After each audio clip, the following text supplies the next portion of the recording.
A minute ago, I was sitting here listening to a tarot reading. I wasn't watching it. I was doing something else. And in the video, the woman mentioned healing their inner child. So I decided to make a video about it. Listen, like the video. I think I've talked about that so-called friend so many times. I don't think I talk about that person anymore. But in this video, I'm going to use her as an example. The reason why that fallout of that friendship was so devastating to me is because it had a deeper meaning than I understood at that time. All right? This is a woman who is also in her 40s. She's taller than me and heavier than me. And for some reason, I just wanted to mother her. Honestly, I was so nurturing to her, and during that time, I didn't understand why. We even discussed it. All right, but like most of us, when we have a feeling, an emotion, okay, thought that we create into feelings or emotions that we don't understand, we try to place it somewhere in a category that we can be comfortable with. I think that's why I looked at her as a close friend. And if you watch any of my video, I have talked about the intimacy, closeness that I had with my brothers and sisters. But with this person that I was being really nurturing to, it was wild to me because once she left my side, like go home or whatever, I used to wonder, why am I so nice to her? Why do I feel so protective of her in a way? Now, she had expressed things that happened in her life, but like I said, if you watch my videos, I've never thought about saving anyone, so that wasn't in the forefront of me trying to save her, right? But what was scary about knowing this person, that being in her, around her, okay, not necessarily in her presence, just her energy around me, was bringing up a lot of childhood memories. The bad ones, the ones that needed to be healed. And it freaked me out because the truth is, even though I was still friend with her, I was very nurturing and very protective, or like, I don't know. I asked myself many times if this was Lucifer. That name, okay? That's the name I used. As dramatic as it sounds. Because I didn't know anything about spirituality. I never thought about it being an energy or us being spiritual beings. As far as I knew, we're flesh and bone, and that's all I knew. To learn the lessons that I had to learn and to heal the inner child, I still believe it didn't have to be that cruel. But then this targeting, it created a sense of fear in me. After she left, she ghosted and left wherever it is that those type of people go when they're finished destroying your life with the healing the inner child. The reason why I believe today, knowing what I know today about spirituality, that I was so nurturing to her is because I was really being nurturing to myself. I used to look into this woman's eyes, and it's almost like I could look deep into her. And I was always looking to see, because it was weird, because I'm staring, right? And I'm feeling really close to her, right? But I'm wondering, what is it that I'm looking at? And I was looking at my reflection. This point I'm trying to make, okay? I was actually looking at my reflection, the reflection of my inner child. And I wonder many times why, when she was around me, more than anything else, and we were talking about something, I remember all the less than favorable things that happened to me as a child. It brought up a lot of my issues with my mom that, to me, I always remember, but they weren't that significant. Do you understand? I didn't think they were that significant, but they were holding me back from being who I really am. I once heard this woman said, the same person that I was so nurturing to, I remember her saying, I don't think that there's a solution to my issue. She's never told me that she had any disorders. So I said, what issue? She was like, to me. And I was like, to you what? And that's to the things that bother me. Of course, she didn't want to be honest about what she was the issues that she knew she had. She lied about that too. But this video is not about her, and that whole situation wasn't about her. It was about me seeing the way she treated herself. All right, there's no way you would ever think that she loved herself.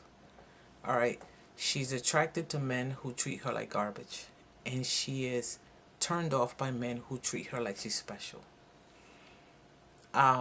She betrays her loyal friends, and she keep around her the people who would give her more toxic energy. It is the only, as far as I want to go with that. Okay, I know this, which is why I was so protective of her. But again, it's not protective of her. I was protecting myself. I was responding to my inner feelings, but I was projecting them out to her, and she was reflecting it back to me. You see what I'm saying? Listen, I'm gonna go in, right?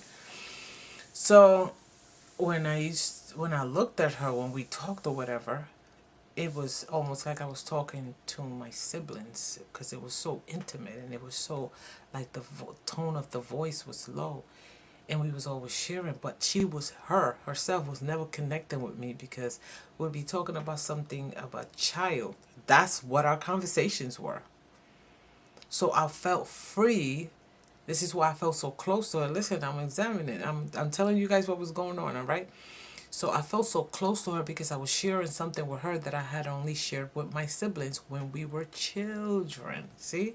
That child was always there. I just wasn't paying attention. So that's why I felt close to her, because the way we shared stuff. Of course, I was being honest. I don't know if she ever told the truth. It was the same way we shared it. I shared stuff with my siblings. But I'd be sharing something like, yeah, when I was 5 years old, they did this and that. She'd be like, you're spoiled. And it'll be a bad situation. So her and I were never connected. She was not connected to me. I was connected to the moment because it reminded me. It was familiar. It was a familiar feeling to be sharing something with that low tone, and it'd be just us talking. Being around her, a lot of my not so less than favorable things used to come up, and I always wonder why. I asked the universe, why am I being so nice and so nurturing to this person who in my eyes didn't really like herself? And I knew for a fact that she couldn't reciprocate. I always knew it. Don't matter what I said. I thought she was my friend and she wasn't. I knew she couldn't reciprocate because I saw the way she treated herself. And I always knew since I was in my 20s that if you don't love yourself, you can't love anyone else. Anyone else. Why am I telling you all these details about her if the videos is not about her? Because physically, she was the total opposite. Like on a different side of the spectrum. I'm over here, she's over there, okay, of the line. She's of that axis line, okay? She's over there, and I'm over here. In the opposite direction, which is complete opposite. But because who she is was so magnified to me, and I'm seeing my reflection in her, I wanted to make sure that I am nothing like that, not even a little bit. Was I too giving of myself? I want to make sure that I'm not too giving, not even a little bit. Now, I know I would never do as much as she does to herself, against herself. But I wanted to make sure that I'm nothing like that. I don't do that to myself. I don't sacrifice myself like that for people. I love myself. I want somebody to respect me. Wait a minute. She doesn't respect me because she lies, right? There are things that I don't like, and I won't accept from a lot of people, but some I let slide. Now I don't let none of them slide. There's certain ways that I am, or I was a couple years back, that I didn't like. Wait a minute, that could have stemmed from my childhood, right? Oh no, I gotta fix that. See, it's not so much that you visit the little child and you baby, no. You want to know if what those things that you think that weren't there, that people can trigger, like your emotions. Why can they do that? And then I gave that nurturing, that love, that affection, the advice, and the attention to myself. That's why I met Lucifer. That is not her name. I'm just saying Lucifer because I described her as Lucifer earlier. She's not Lucifer, but you guys know what I mean. This is probably the least money I ever had in my entire life as an adult, and this is the happiest I've ever been. That's what I'm trying to tell you guys. Money is never going to make you happy. There's a lot of rich people that are not happy, and there's a lot of broke people that are happy. And once that inner child is happy, then you're just going to feel like the sky is the limit. But once people have control of you and you feel like, oh my, they got me, that's it. They control me forever. Nothing I could do about it. They got control over me. They're watching me.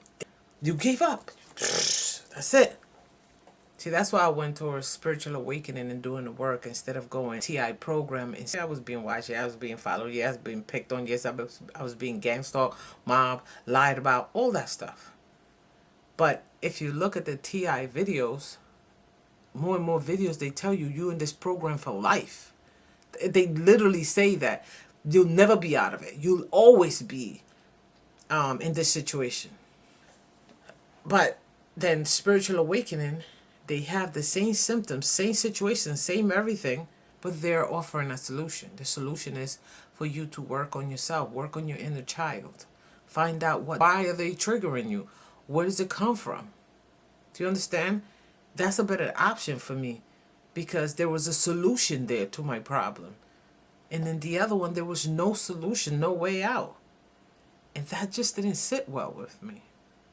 If somebody comes to me with a problem, we're going to sit there and bounce ideas off of each other. And I'm definitely going to come up with options, like solutions to your problem.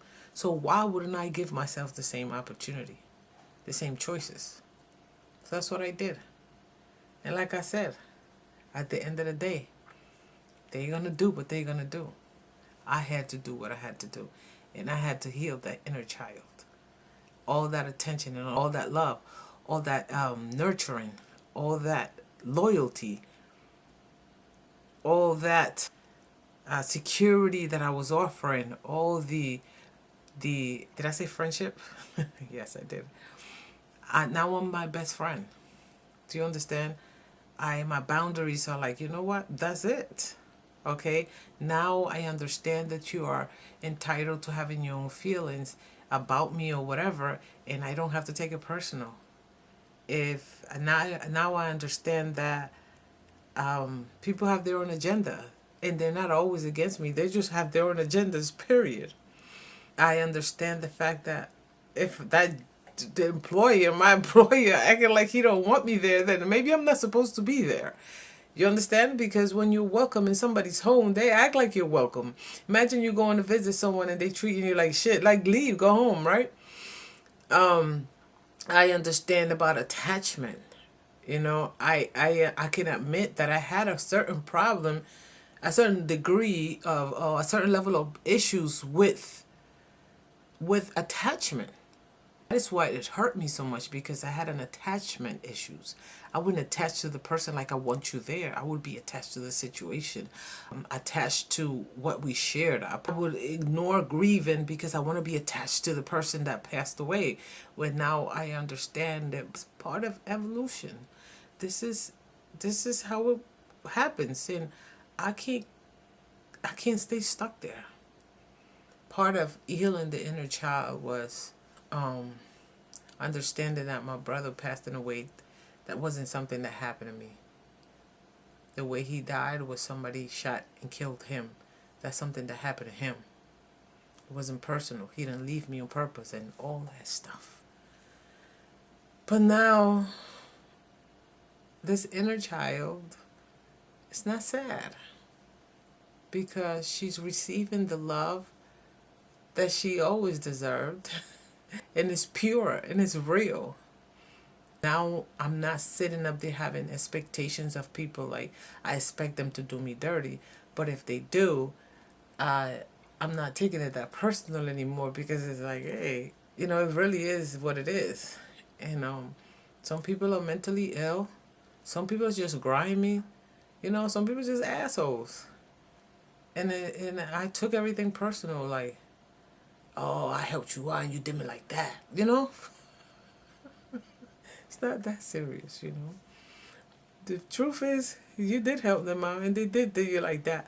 But don't take it that personal. Point is, you want to get out at a certain mindset that's eating you up, that is holding you back, that's blocking you, that's restricting you, that's keeping you like imprisoned, limited. Dig deep inside of you. I dare you. And that's kind of like what I did. I visited what happened with my mom, what happened with those people who did things to me you should never do to a child. You understand that it wasn't your fault. And you understand that people get on your nerves and you need to tell them all to stay away from you, back up, but do it mentally. Control it. People already know you. They know. If these strangers can hurt me, imagine the people that know you. They know exactly how to come at you, when to come at you, how to take advantage of you, where you keep your papers to know when you're getting paid, right? And have plans and come up with situations and out your pocket, give too much of you, right? And then when you are your best friend and you got your back, they can't come at you because you are your own shield. There is a solution to your problem. Do you understand? But if you give up and be like, oh, they got me for life, I don't know, your inner child is going to be like, it's always going to be a brat. Anyway, that's all I got to share with you guys today. Like the video. Like the video. Please like the video. Please be nice and like the video. All right? Talk to you guys later. Bye-bye.